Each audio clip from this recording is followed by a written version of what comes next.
कक्षा 8 की आपकी जो प्रश्नावली है 8.3 पुरानी वाली पुस्तक की, उसके अब हम ये जो दूसरा वाला क्वेश्चन है उसको अब हम इसमें सॉल्व करते हैं। इसमें क्या लिखा हुआ है? इसमें लिखा है कि कमला ने एक स्कूटर खरीदने के लिए किसी बैंक से इतने इतने रुपए 15% वार्षिक दर से उधार लिए। यानी कि उसने जो स्कूटर कितने रुपए में ख़रीदा था? 26,400 रुपये। मतलब जो भी स्कूटर ख़रीदा है, लेकिन उसके लिए उसने 26,400 रुपये बैंक से, किसी बैंक से क्या लिए? उधार लिए। और उसको कितना ब्याज देना है? 15% वार्षिक देना है। ठीक है। और कितने दिनों बाद वो उसको उधार चुकता करती है? 2 साल और 4 महीने। तो यहाँ पर आपको बताना है कि वो कितने रुपए, उसको कुल राशि कितने रुपए आपको जो है बैंक को वो देगी। तो देखिए, इसके लिए हमें क्या करना है? सबसे पहले हम इसमें देखते हैं कि मूलधन यानी जितने रुपए उसने ब्याज उधार लिए हैं आपके बैंक से, पी, वो कितने हो जाएंगे आपके? 26,400 रुपये। 26,400 रुपये आपके उधार वाले जो उसने लिए हैं बैंक से वो हो गए। और उसके बाद यहाँ पर जो दर है यानी जो रेट ऑफ इंटरेस्ट है वो कितना है आपका? 15% वार्षिक।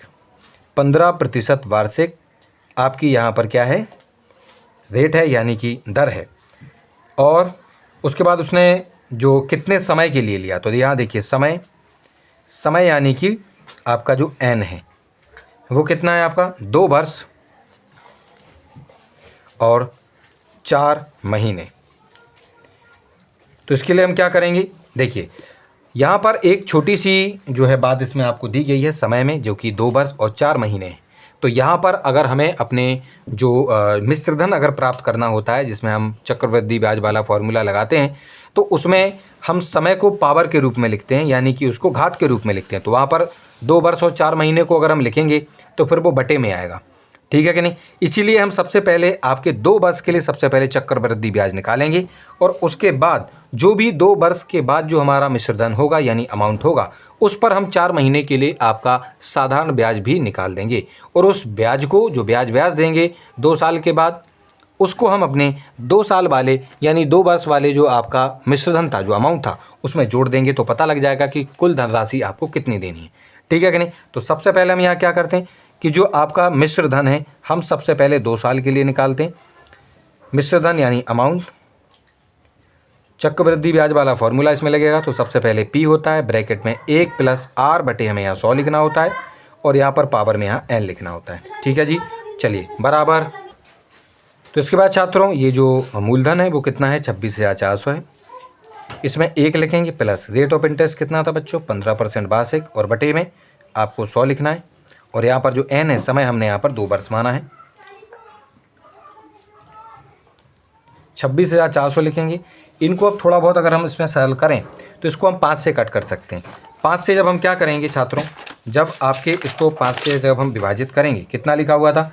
1 प्लस 15 बटे 100।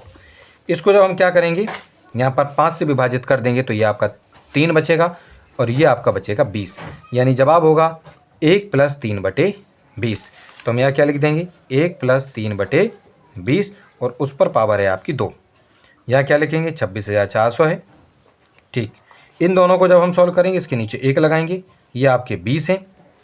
1 से इसमें भाग करेंगे तो 20 आएगा, 20 का गुणा 1 में करोगे 20 आएगा, प्लस 20 का 20 में भाग करोगे 1 बार जाएगा, 1 का गुणा 3 में करोगे 3 आएगा।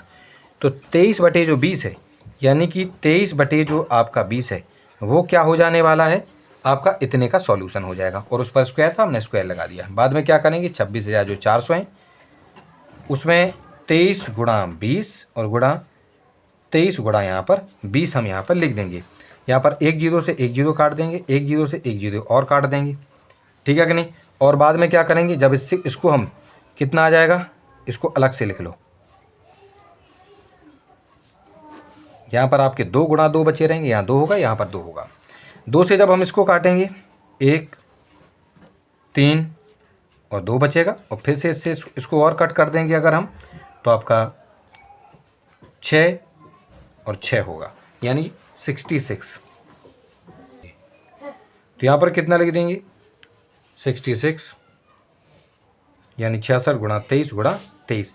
और नीचे सभी चीज़ें आपकी कट चुकी हैं। इन सभी को पहले हम 23 का गुणा 23 में करेंगे, फिर उसका जो आंसर आएगा उसको हम 66 से जब गुणा करेंगे तो आपका जो जवाब होगा वो होगा 34,914।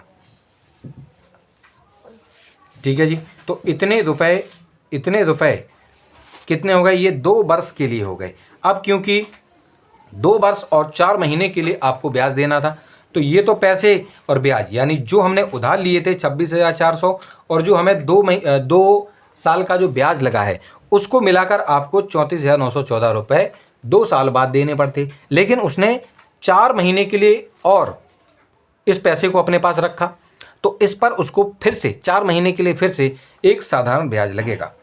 ठीक है कि नहीं। तो यानी कहने का मतलब ये है कि अगर हम ये देखें कि हमारा यहाँ पर मूलधन क्या हो जाएगा, मूलधन हो जाएगा 2 वर्ष के लिए, 2 वर्ष के बाद के लिए आपका कितना हो जाएगा पी, वो हो जाएगा बच्चों आपका 34,914 रुपये। ये क्या हो जाएगा आपका दूसरे वर्ष के लिए आपका ये मूलधन हो गया। और आपका दर क्या है, दर यानी कि रेट ऑफ इंटरेस्ट क्या है, वो है 15% वार्षिक है आपकी।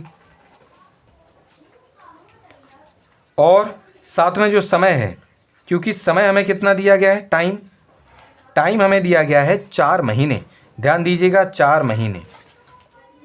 लेकिन 4 महीने को जब हम वर्ष में परिवर्तित करते हैं तो ये 4/12 हो जाता है।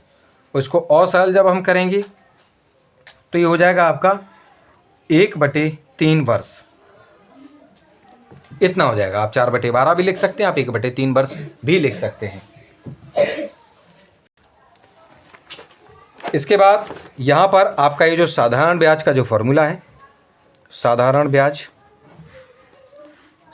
ब्याज का जो आपका फॉर्मूला है क्या होता है, P गुणा R गुणा T और बटे में 100, इसका उपयोग करेंगे। तो P आपका कितना हो गया था, P अभी हमने यहाँ पर कितना लिखा था, ये था आपका 34,914 रुपये।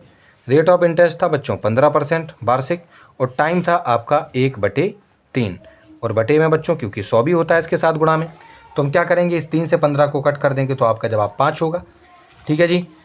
तो उसके बाद क्या करना है आपको, 34914 यानी 34,914 और गुणा में ये 5 होगा और बटे में आपके 100 होंगे। इनका आपस में हम जब गुणा करेंगे तो इन दोनों का गुणा करने पर आएगा आपका 1,74,570 और भाग किससे करना है आपको, 100 से। जब आप इसमें 100 से भाग करेंगे छात्रों तो आपका जवाब आएगा